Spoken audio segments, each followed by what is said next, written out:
I was a meth and a heroin junkie for probably about 34 years. I was arrested well over 100 times. I've got 9 felony drug convictions. I was suicidal, but I was such a coward that I didn't really have the courage to kill myself. I was about to go to prison for a long, long time. I found me a dark corner, and I got down on my knees, and I said this prayer. I said, God, if you're there, please fucking help me. I consider myself a recipient of grace. If I got what I really deserved, I'd be in prison for the rest of my life. I was a meth and a heroin junkie for probably about 34 years. I was a criminal. If God had shown me great mercy, which he has, instead of being locked up and living in a cage for the rest of my life, maybe he'd just let me lay out in a cemetery. That would be very merciful. But instead, he's given me great grace. The first 48 years of my life, I lived in very violent circumstances. My father was a very violent man, and I hated him with a passion. The very ironic thing about it was, as much as I hated him, I grew up to be a very violent man. My dad started beating on me when I was just a little boy. And it broke my heart. And it seemed like I could never do anything to make him proud of me. And so things were pretty bad with my dad. There were times when I would pray to God at night to kill my dad. My mom finally kicked my dad out, and it was the happiest day of my life. And I think I was about 13. And I can remember laying in my bedroom that night, and I was so happy that finally he was going to be out of my life. But I heard my mom crying, and I felt so guilty that I just prayed that God would let him come back if it'd make my mom stop crying. And I will never forget that feeling of guilt. It went all through me. And I think that that's the moment that I stopped caring, that I started beginning to try to destroy myself. I just started hanging out with the wrong people, and I sought out the kids that were down on the corner by the school that were smoking cigarettes and skipping school, and that led to smoking weed and doing the harder drugs. And by the time that I was in high school, I was peddling marijuana, and really I was a junkie by the time I graduated high school. One of my goals in life was to become a drug dealer, and I did. And I went to college, and I flunked out of college because I was committing crimes. I didn't have time to go to school because I was too busy getting high. I was raised up in church. My mom took me to church every Sunday. I can even remember when my dad used to drive the church bus. But as soon as I could figure out how to get out of going to church, I did.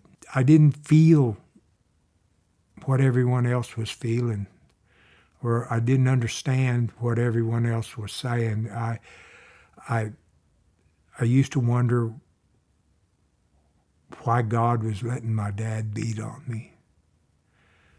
And that resentment to God turned into a hatred for God. And you know, that hatred for God turned into a way for me to blame God for all of my problems. My family, my mother especially, she was so afraid that I was going to wind up in prison, that she would do anything that she could to keep that from happening. And I manipulated her in every way I could. I used her fear that I was going to die or go to prison to manipulate her and punish her in any way I could. I started, and the drugs, I started using them to push that guilt and that shame and the remorse for what I knew was wrong. I used it to push that stuff down so I wouldn't have to feel. I was suicidal, but I was such a coward that I didn't really have the courage to kill myself. Every now and then, the family would get together and they'd do an intervention, and I think I wound up in 5 or 6 different rehabs over the years. I was arrested well over 100 times. I've got double-digit DUIs. I've got 9 felony drug convictions. I was about to go to prison for a long, long time. My family pulled some strings, spent their good, hard-earned money, called in some favors, and helped me get into a place called Harbor House down in Fort Smith. I was just going to BS my way through it and get back to what I was doing, just like I always had. I've been in enough rehabs that I could pretty well learn the lingo and make you think that I was doing the thing. I was pretty good at that. But about 3 months in, my girlfriend called me, and someone had forced their way into her apartment and roughed her up, and some bad things happened. And she called me and she wanted me to come home. And I told her I'll be home. And I went to my counselor, and he said, "Yeah, you can go, but if you leave, you can't come back because you're court ordered in here, and we'll have to call your PO, and you won't be able to come back." And right then I knew that if I left, that'd mean a warrant, and I'd have to go on the run because I had a 20-year sentence hanging over my head, and that meant probably 5 or 6 years in the pen. I was tired. I was 48. I was tired of running. But I called her. I called my girlfriend, and I told her I wasn't coming home. And I felt like I was such a coward and such a no kind of a man at all. I remember just the anxiety that I felt, and I felt like I was going to jump out of my skin, and I was pacing back and forth, and I just felt like I was going to jump out of my skin. So I was trying to sleep that night, and I couldn't sleep. And so I got up out of the dorms, and I went into the classroom there at the Harbor House, and I found me a dark corner, and I got down on my knees, and I said this prayer.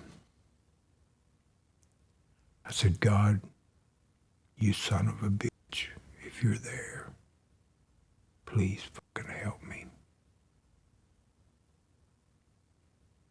And he did.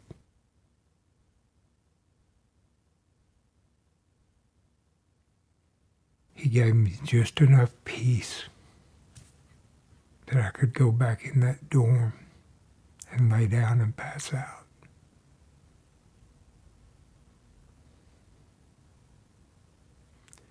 And the next morning when I woke up, I stayed. And if I have to pick out a single moment in my life, that was the moment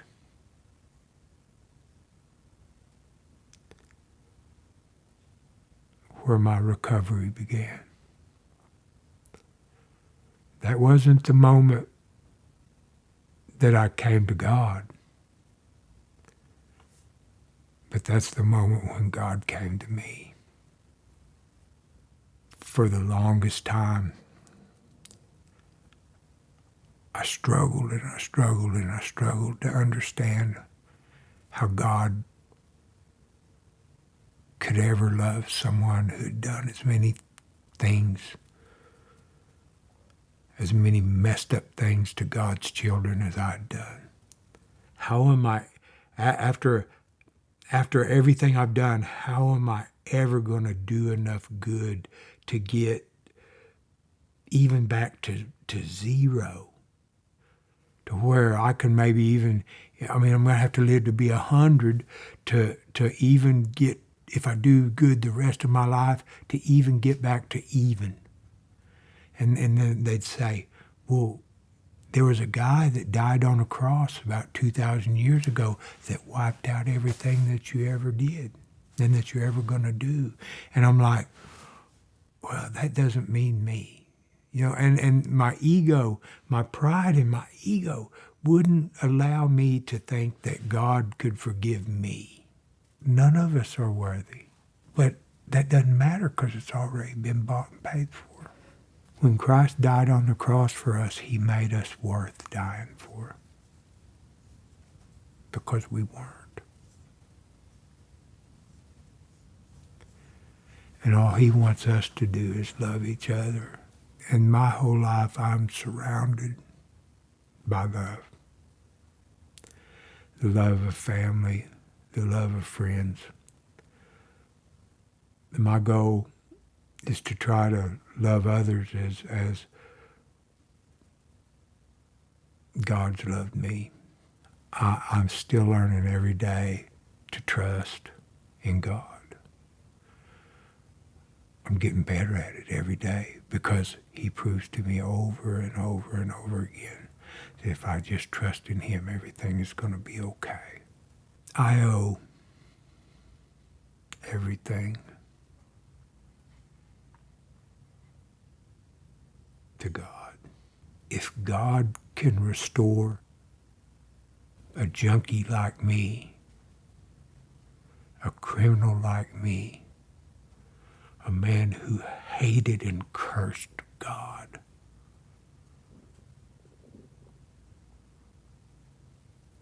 to a life as wonderful as I have, and love me unconditionally,